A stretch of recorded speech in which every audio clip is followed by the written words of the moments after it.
evening. This is Mike. It's kind of about midnight here in Atlanta. I just got back from seeing the new movie Suicide Squad. I got to admit, I went in with pretty low expectations. It came out and I really enjoyed it. I actually liked it better than Batman vs. Superman. That was an okay film. It was better than I expected also because I went into that with pretty low expectations. But this was a fun flick. I enjoyed it. I liked the way it played out. I liked the ending. I thought Jared Leto did a pretty good job as Joker. I liked the Jack Nicholson interpretation of the Joker more so than the Heath Ledger, but I thought Jared Leto did a good job there. Anyway, I didn't get on here to make a video to talk about Suicide Squad tonight, as fun as that was. Just wanted to tell you, I ended up ordering the Galaxy Note 7 tonight. I did a pre-order. The process was not as smooth as I would have liked. I had originally interacted with T-Mobile, that's my carrier of choice, on Twitter. I said, is it easier just to wait for it to come into the store? And I was having some deja vu as I went through this conversation. And they said, well, you probably get it faster if you pre-order it. Makes sense, right? Because they're going to ship out the pre-orders before they ship excess stock to the stores. So if I ordered it today, I get it around, I think, the 18th or the 19th. And that's fine. And the reason I was having deja vu is after all this played out, I remembered going through exactly the same thing when I upgraded my Note 4 to the Note 5, and I've got my Note 5 here.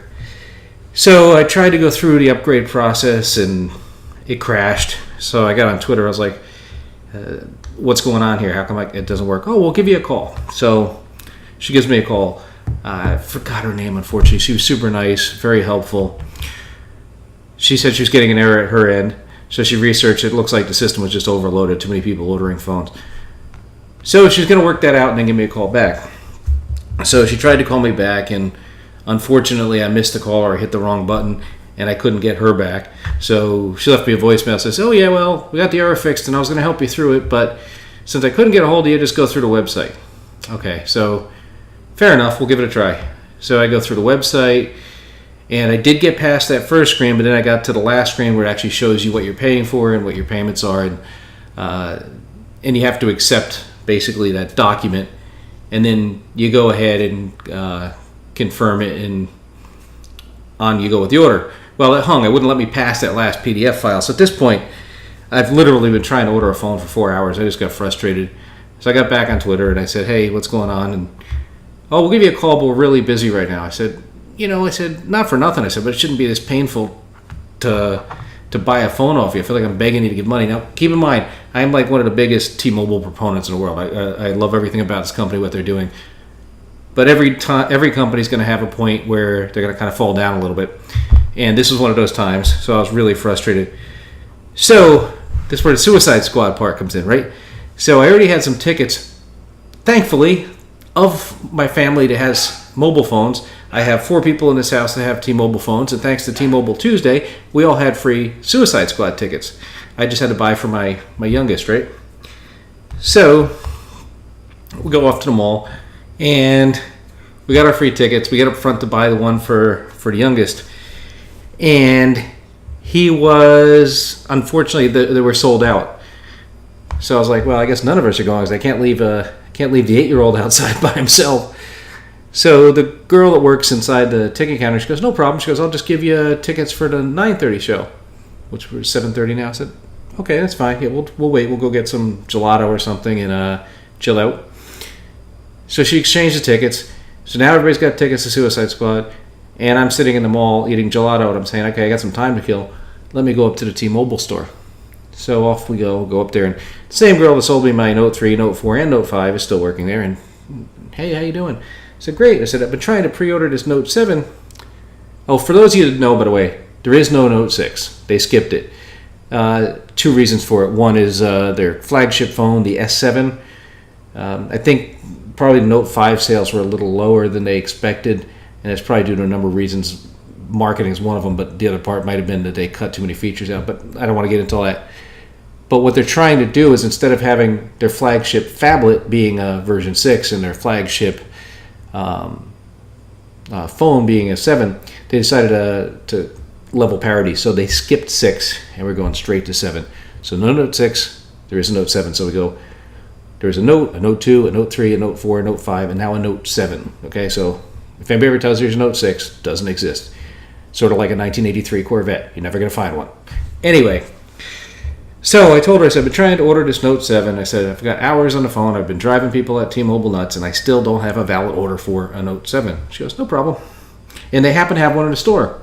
So I got to take it out and play with it, and I would have taken some pictures and stuff, but unfortunately, I was tired and frustrated and just didn't feel like getting that engaged. But I took it out, I did play with it, and one of the things that are different is, I mean, for one, I still think the Note 5 is a beautiful looking device, right? So if I can get it here in the camera. So that's the front, it's got a glass back, it's probably one of the prettier phones Samsung's ever made. Got your S Pen down here. So what they've done different with the Note 7 is it actually may be thicker. I got to look at the specs, but it feels thinner because on this one, it's hard to really see on the screenshot here, but the edges curve in the back, which makes it great to hold in your hand and a good grip. But on the front screen now curves also, so it kind of comes to like an oval side, and there's a thin piece of metal there, but it feels smaller even though the phone, I put them on top of each other. They're almost physically the same size, but it feels smaller, easier to hold in your hand. I didn't put a case on it, so I don't know how that's going to translate. My older boy, he's got a S6 Edge, and he's got a case now. That's also a curved screen, and that worked out. So I'll be curious to see how it works out with the Note 7. But the trim, like this is it's like almost a dark blue color. I ordered black. And the edge is also black, so they didn't go with like a silver color trim. It's like black on black. It's like the Batman colored phone. So I ordered that. I'm looking forward to it. Some of the things that, well, actually, let me back up a second. Why am I buying a new one of these phones? There's really nothing wrong with this 5, okay? But one thing, and I still love it, it still make a great phone. I was kind of on the fence with it, but since I'm doing kind of these videos on it, and I work in technology, I kind of like to have the latest stuff. For normal users, if you got the 5, you're probably okay. I'll go through the new features in a second. But one of the fundamental differences between Apple's approach to upgrading phones and Samsung's approach to upgrading phones. Okay, with Apple, they release a new OS generally every year. And they do update the existing phones back several years, actually, until the hardware legitimately can't run that OS. So, like last year, for example, my current work phone is an iPhone 6 Plus. It's the larger form factor. It's about the size of this Note, actually. The subsequent year, they came out with the iPhone 6S Plus. Anyway, when they rolled out the new OS to take advantage of that new phone, and the new OS was released with that new phone, I could still install that OS on my old phone and get probably 80 or 90% of the features that were in that OS. That's great. And also iOS 10 comes out very soon, and I can install that on my phone. I'm going to get most of those features. Things I couldn't use were hardware dependent things like the 3D touch. Clearly, my iPhone 6 Plus does not have 3D touch screen technology, so you can't use it. But all the other features I can. So that's the way Apple does it. You can have a phone and you're always going to have the latest and greatest until the point that the phone's legitimately too slow to run it. And then by that point, you really should upgrade anyway. The way Samsung does things is,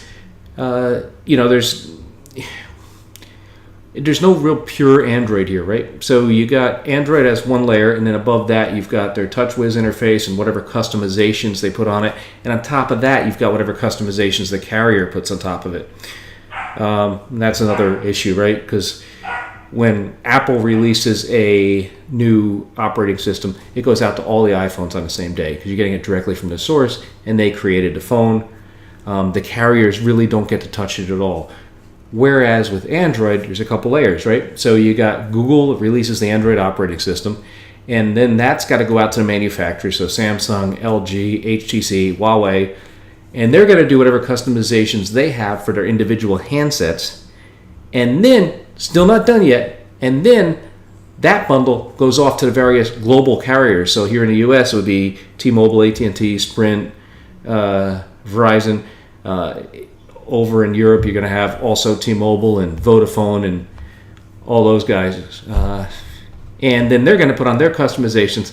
for their particular customer. So by the time a new Android OS comes out, you really could be waiting a year just to get that, and that's assuming they even go for your handset. So now, more to the point, when I do get an upgrade, like if I keep this 5, when I do get an upgrade to the next version of Android, it'll generally just be the Android updates. Samsung will kind of refresh it a bit, and the carrier will do whatever they're doing with it. But like new features that they roll in for their Note 7 are probably never going to make it back to this Note 5. So it's a very different strategic upgrade, right? So with Apple, you can always have the latest on, like I could legitimately keep my 6 Plus for 2-3 years and still get most of the new features. And by that point, I'm going to want a new phone anyway. Whereas with Samsung, if I want, like, they've got new S Pen features with it. They've got a new Note. There's a lot of new software updates, but you're not going to ever get them on the Note 5. You'll get an update for the Note 5, but you'll never get any of the new features. So if you want the new features, you've always got to be on their latest handset. It's a strategic decision they made as a company to encourage you to do upgrades. Nothing wrong with that. It's just a different philosophy of the way they're going to deal with their hardware. Okay? So that was long-winded. You get my point. So I wanted to be on a Note 7. I like the software enhancements. And again, that's the only way I'm going to get it, is get on the latest operating system. Now, you'll know how I feel. I do like Apple. I do like iOS. But separating out the software, which I do prefer over Android, separating out the software, the handsets that Samsung's putting out and the other the other vendors, HTC, Huawei, all that, are putting out, are right now at least a generation ahead of where Apple's at. Hope Apple catches up at some point. But for now, I really, really like the handsets coming out. So the features that kind of pushed me over the edge to buy the Note 7. First and foremost, it comes with a bigger battery, which, if you remember when the Note 5 came out, it was actually a smaller battery than they had with the Note 4. And the Note 4, I really didn't care about the battery size for one reason. I could change it. So when my battery went low, I could pop the back off, pop in another one. I had 3 or 4 batteries for it. They weren't expensive. I probably still got some in this drawer somewhere. I should probably sell them. So Note 5 came out. They shrunk the battery. And if you look, glass back, can't change it, can't open it. Actually, if you do try to open this thing, if you look online, the instructions to open this thing, pretty complicated. You're probably going to break at least something in the process, so not recommended. And of course, the answer is usually, oh, we'll carry around an external battery pack. I've got them. And, if I carried a backpack with me, it'd probably be okay. If you're a lady and you carry a purse, you're probably okay. But if I'm taking my kids to a theme park, I really don't want a lot of stuff on me, and I don't really want to wear cargo shorts just to carry an extra battery. So that was inconvenient, but you have to do it. Because here's the thing. Like I mentioned in my previous video, I've always gotten considerably less battery life on this than I did with iOS, and part of that is due to the architecture of the operating system, where on iOS things really do get suspended when you're done, with a few exceptions. Whereas with this, things do run in the background. There's a lot more services. This is more like a PC than a mobile device, really. It's got a lot more going on with it. But, so it had a smaller battery, and I'm not thrilled with the battery life on this, so a bigger battery will definitely go a long way to helping that. The other thing that really I like about it is one thing that they also took out of the Note 4 going into the Note 5 was an SD card. So my Note 4 had 32 gigabytes of RAM. I didn't care because I threw in an SD card. It was 128 gigs, and I had plenty of room for music, documents, whatever. Less frequently used apps I could put on there. Now, there's been some changes in the Android OS that kind of discourages that, but it doesn't make it doesn't really make it any less useful. It was nice to have. But the Note 5, there's no SD card in here. So in order to even make this usable, I had to go and pay, I think it was like an extra $100 just to get the 64 gigabyte version, because I was going to fill that up in no time. And cloud storage, I know you could use that to supplement, but that doesn't help. I do a lot of international travel. It doesn't help me when I'm on an airplane disconnected if I want to pull up a movie or some documents. Something. It can't be in the cloud because I can't get to the bloody cloud. So I do like to have a lot of onboard storage. So with the Note 7, SD card storage comes back, and as a bonus, the baseline is now 64 gigabytes, not 32 gigabytes. So I'm starting off with what I've got on here, and I've got the ability to add in another 256 gigs on an SD card. Awesome. Hoo-ha. Anyway, the other thing which is a nice surprise in the Note 7 is it's waterproof. It goes down, I think, to a couple feet. Now, I don't plan on throwing my phone into the pool, but it's really nice to know that if it does get wet, it won't get ruined. So a couple of the things that I noticed that is, well, one, underwater capacitive and all that. Your touchscreen is not going to work with your fingers, so if you try to use it underwater, it won't work. But I did see from all the reviews, I didn't get to test it myself yet, but you can use the S Pen, and that works underwater. So I guess if for whatever reason I fall in the pool and I decide, oh my god, I got an epiphany, I got to write it down, I can still make a note. Probably not going to happen, but just the idea of it being splash proof is nice. And Samsung took the added step of waterproofing the S Pen as well. Now, one thing you probably don't want to do right after you take it out of the bathtub or the lake or wherever else you dropped it is plug it in a charging port. You might do a short. Electricity, water, bad mix. But what Samsung does is, what I saw in one of the demos is while the phone's wet, it'll put right on your lock screen when it comes up that the charging port is moist or damp. Please let it dry before plugging it into an electrical outlet. So, warning, don't fry me. So that's a nice feature. In addition, like, it was kind of funny. When I was in the T-Mobile store, my daughter saw a BlackBerry in there, the new BlackBerry Priv, and they still got keyboards on them to slide out. I still kind of liked it. I think that's kind of cool. My daughter goes, "Oh my God, that is so last century." She goes, "I would never use a keyboard. It's so much easier to type on the screen." So it's kind of neat how we have these generational shifts in not so long of a period of time. So with the Note 5 and the iPhone, it kind of introduced, you just kind of finger the button and use the fingerprint reader and it unlocks your phone for you. Well, with the Note 7, they've introduced an iris scan. So that kind of takes me back to the old Star Trek movies with stand by for retina scan. Identify for retina scan. Kirk. Admiral James T. And unlocks it. Except this works a lot faster. It's an iris scan, actually, not a retina. But you look at it and it unlocks. So I think that's kind of cool. So fingerprint readers, that's so 2015. So looking forward to that. I wouldn't have bought it just for that, but it's kind of nice to have. The other thing is, it is an actual edge display. Now, I've always thought those edge displays were kind of cool, but I never really wanted to buy one because here was my choice at the time, right? I always had to get either an edge display or a Note with the S Pen. Now, when I first got my first Note that came with the S Pen, again, this thing, I always thought it was a bit of a novelty. I didn't think I was going to use it that much. And oh my God, I use it all the time. I scratch down notes with it. Sometimes it's just so much easier just to write down something really quick than try to type it, especially if you're in transit. It goes into there's a number of places you can save it, but you can always go back and look at it later. Sometimes you can do OCR. Sometimes it doesn't matter, like pick up milk, pick up bird food, whatever. Quick little notes like that.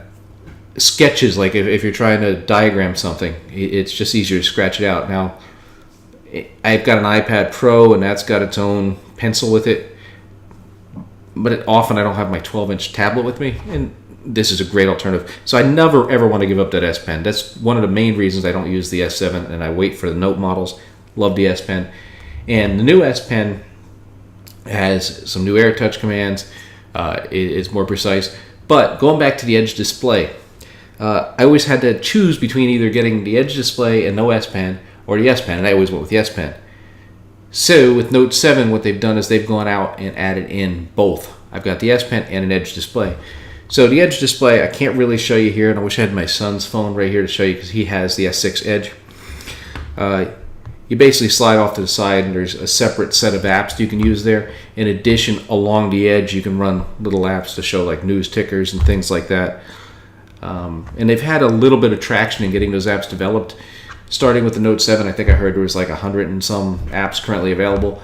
But since this is now a mainstream feature on these phablets, I expect a lot more apps to be developed for it.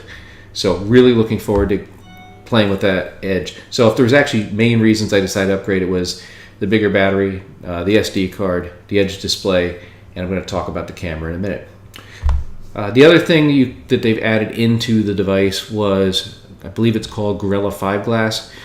So we've all got Gorilla Glass, and it's been resistant to scratches. It started with Apple, and then it's now, and of course the Note has it. So it's resistant to scratches, but any of you that have owned a phone with this Gorilla Glass knows you drop it, and if it hits the ground just right, typically flat, you're going to shatter the living hell out of this thing.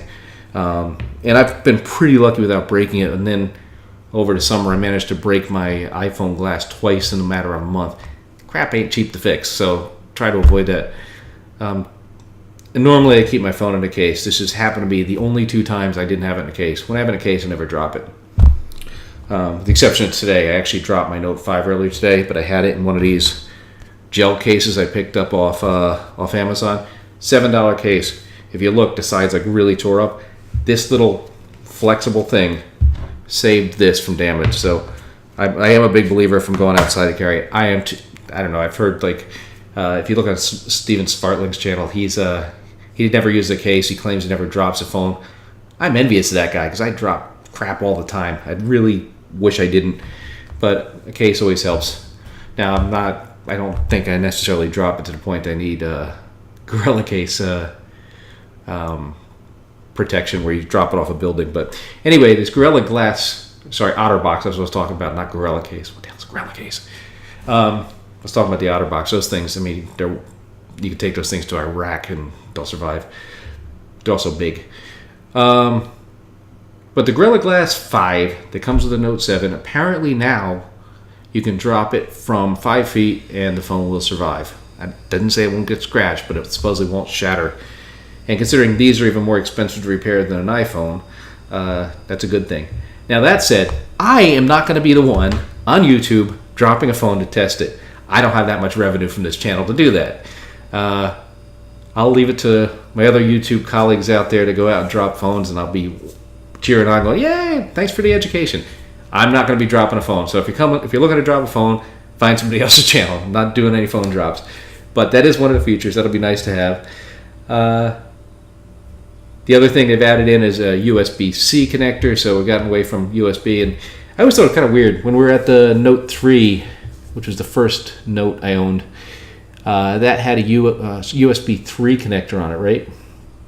As opposed to 2. And that was a high-speed connector. I kind of liked it. Then it went away again on a Note 4. And never came back on a Note 5. So we're back to USB-C now. That should be a high-speed connector. It should offer some advantages. It will work on existing USB ports, but I'm starting to see more PCs, more laptops come with USB-C. The PC I built, can't really see it here behind me, built that a couple years ago with actually 2015 with the 4790 processor and a pretty high-end motherboard. That does not have USB-C yet, but I can add it in. Most of the Macs are coming with it now. I got a new ThinkPad Carbon here. Quite frankly, I don't know if it's got USB-C. I should have probably looked at that first. But that is the upcoming USB standard. It's got a reversible port, so you no longer have to inevitably put it in. Oops, don't work, flip it. Whoever designed it didn't really find a way to identify which way it's supposed to go in. But USB-C, that'll be nice. You can also now do HDR video. And lastly, I want to talk about the camera. One of the reasons I've always loved this Note, especially the Note 5, and one of the reasons I upgraded from the Note 4 to the Note 5 is that this camera on this device is phenomenal. It takes great pictures, certainly better than my iPhone 6 Plus. I haven't really played with the 6S Plus, even though there's 2 of them in this house, to compare. But I like what Samsung does with their cameras. I like the way you can customize your pictures. You have full control over the photos. It's got some nice filters in it. Now, why am I touching on this? Well, the camera in the Note 5 is a 16 megapixel camera. It takes great shots. What they've done with the Note 7 is they've taken the camera out of the Galaxy S7, which is a phenomenal camera in low light, and they put it in the Note 7. Reason I'm mentioning it is it's a 12 megapixel camera, so I know there's going to be a lot of people out there going, wait, if I upgrade from the 5 to the 7, I'm getting an inferior camera because there's less megapixels, right? No, there's not. It's a numbers game, and Apple's been saying this for a while. So have other vendors. More megapixels can be better. Doesn't necessarily have to be. If you pair a lower megapixel camera with a better lens, you're going to get better shots. If you pair it with a better sensor, you're going to get better shots. Now, Samsung in this camera has basically added an enhanced lens, better sensor, and extremely much better in low light conditions. I take a lot of night shots, and most of them either come out washed out or blurry, or because the camera's really trying to compensate for what it can't see. I've also seen some night shots from the S7 which look phenomenal. So I'm giving up a few megapixels, but I'm getting a better image quality. Now, am I going to lose anything with those megapixels? Probably not, because the photos are still going to be big enough to print if I wanted to. They're still going to be large enough to view on a nice high definition monitor. So I'll evaluate it more when I get it. But by every account and every review I've seen, it looks like the camera is better. So again, I'm upgrading for bigger battery, SD card. Waterproofing's kind of nice. And the edge display in the camera, that's my main reasons for upgrading. So I'm really looking forward to this upgrade. Should come in about the 18th. And that's about it. So that's my logic. And thanks to my free T-Mobile tickets being late to Suicide Squad, I was actually able to get that order processed tonight. So anyway, that's it. It's getting late. I should probably get some sleep. I'm trying to get over this this jet lag still. If you remember, I just spent mostly about 6 weeks out of the country in the other hemisphere, in the southern part of the world. It's been a bit of a hard adjustment. I've been falling asleep at 4 or 5 in the afternoon until about 10, then getting up and trying to get back to sleep at about midnight and waking up at 4 in the morning again. So it's getting a little bit better, and hopefully by the end of this week I'll be back to my usual self. Anyway, thanks for listening. I'll cover that phone when it comes out. Have a good evening. If you like my channel, I would really be honored if you would click the subscribe button. And if you like this video, please click like. And as usual, if you didn't like it, go click like on somebody else's video. Take care. Bye.